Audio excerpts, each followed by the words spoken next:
Hello, meze mute? Nizere ko meze neza kandi n'abatameze neza mwihangane, Imana iborohereze ibibakomereye. Guys, uyu munsi rero ndashaka kumara abantu stress. Nimba ujya wicara ukibaza ngo uyu munsi ndateka iki, ndagira ngo uyu munsi birangire bishire. Hano nagukoreye meal plan yo kuva kwa mbere kugeza ku cyumweru. Iyi meal plan irimo breakfast, lunch na dinner. Kandi harimo intungamubiri zose wakenera mu cyumweru. Ubwo tuzagenda dukora n'izindi tuzagenda dukora bitewe n'icyumweru nyine nzagenda mbahindurira. Iyi meal plan rero ni y'abantu bakuru, ariko niyo ufite abana nta kibazo, ariko batari abana batoya abangaba baba biga kurya. Ni mubishaka muzambwira mbakorere n'iy'abana by'umwihariko, nayo muze kumbwira muri comment abayikeneye nyibakorere. Twagiye rero tugiye guhera kwa mbere, nzambabwira breakfast, dinner na lunch byose nzambibabwira. Twagiye mu gitondo kwa mbere, capati z'amazi n'icyayi. Aho ni kwa mbere mu gitondo. Saa sita ibijumba, ibishyimbo n'imboga, ukarenzaho umuneke. Ibijumba, ibishyimbo n'imboga ukarenzaho umuneke. Aho ni saa sita. Noneho nijoro kwa mbere amakaroni n'amagi atogosheje, ukarenzaho urubuto rw'iki, niyo warenzaho itunda, ukarenzaho itunda. Aho ni kuwa mbere, bikaba birarangiye. Hari ukuntu ufata amakaroni n'amagi ukabivanga, amagi atogosheje ukabivanga, noneho wamara kubivanga ukarenzaho itunda. Aho ni kuwa mbere nijoro, bikaba birarangiye. Twagiye kuwa kabiri, umukati na avoka n'icyayi. Iyo ni breakfast kuwa kabiri.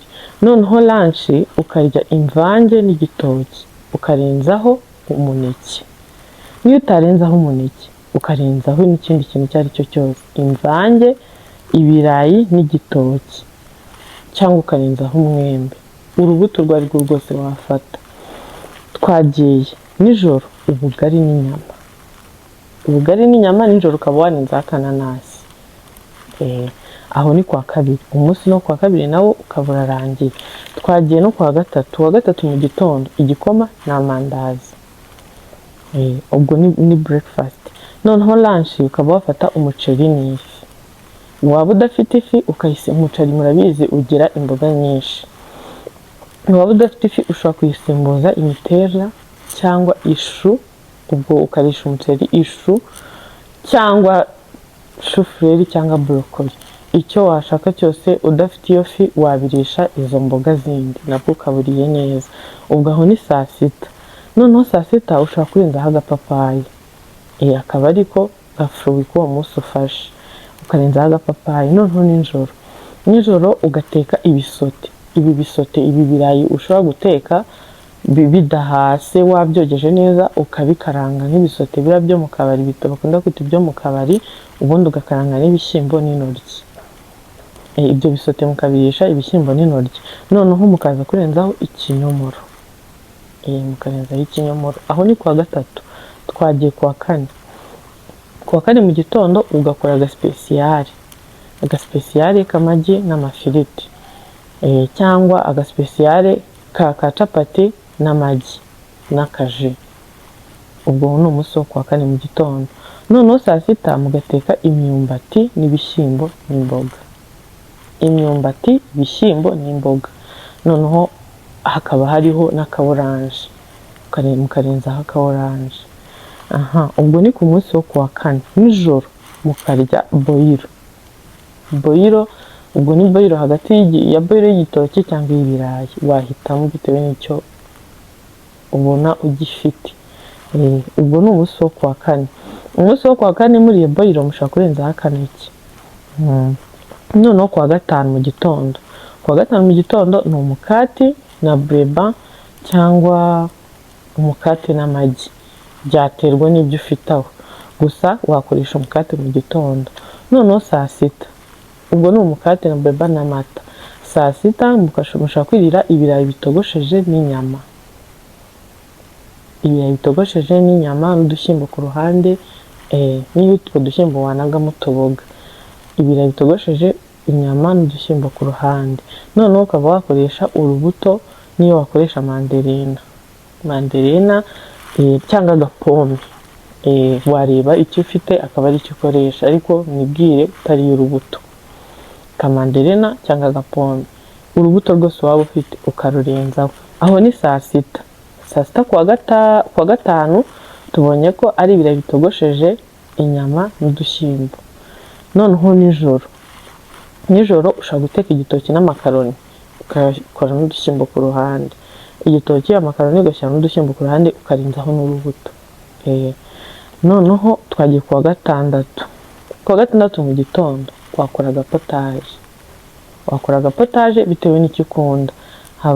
Murabizi ko habaho udupotaje tw'ibihaza, epinari, wakora iyo ushaka, iy'ibihumyo. Upfa kuba wariye agapotaje, upfa kuba icyumweru kitarangiye utafashe agapotaje, wareba potaje nyine ushaka. Uho ni mu gitondo. Noneho saa sita kuwa gatandatu umuceri n'ifiriti na brokoli. Kuwa gatandatu saa sita umuceri, ifiriti, brokoli cyangwa izindi mboga izo arizo zose, ariko kuwa gatandatu ukarya imboga. Umuceri, ifiriti, imboga n'amashu, umuceri, ifiriti n'imiteja, umuceri, ifiriti na brokoli zirimo n'udukaroti n'utundi tuntu, umuceri, ifiriti n'indagara.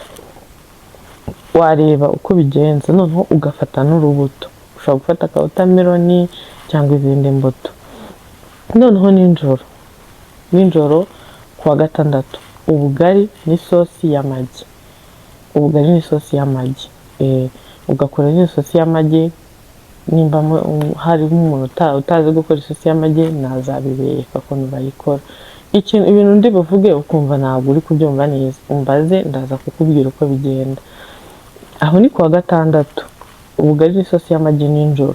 Noneho ku cyumweru mu gitondo capati zisukumye n'icyayi, ukabyuka mu gitondo ukazisukuma n'icyayi. Ari wowe uzikoreye, wizeye isuku yazo. Saa sita ibirayi n'igitoki bivanze n'inyama zo mu nda. Aho ni ku cyumweru. Ibirayi, igitoki bivanze n'inyama zo mu nda, ukarenzaho n'akabuto, rwa rubuto. Noneho ku cyumweru akawunga n'ifi nijoro. Ku cyumweru nijoro akawunga n'ifi n'utuboga ku ruhande, akawunga, isamake, utuboga ku ruhande, ubundi ukarenzaho na ka kabuto. Ngiyi timetable y'icyumweru kuva ku wa mbere kugera ku cyumweru. Noneho nzagenda mbabwira n'izindi timetable. Nimba iki cyumweru nikirangira tuzakora n'indi timetable y'ikindi cyumweru, nabyo bigufasha nyine kugenda uhindagura indyo. Ngaho nguko rero ni ibingibi nari mbafitiye. Nimba uri mushyashya wibuke gukora subscribe, dukomeze tubane no mu bindi biganiro bitandukanye. Noneho muri ibi bintu mvuze, nimba wumva hari ikintu utumvishe neza, umbaze ndaza kugusubiza, mbwire muri comment ndaza kugusubiza. Mwakoze kubana nanjye rero, ndabashimiye, ndabakunda cyane.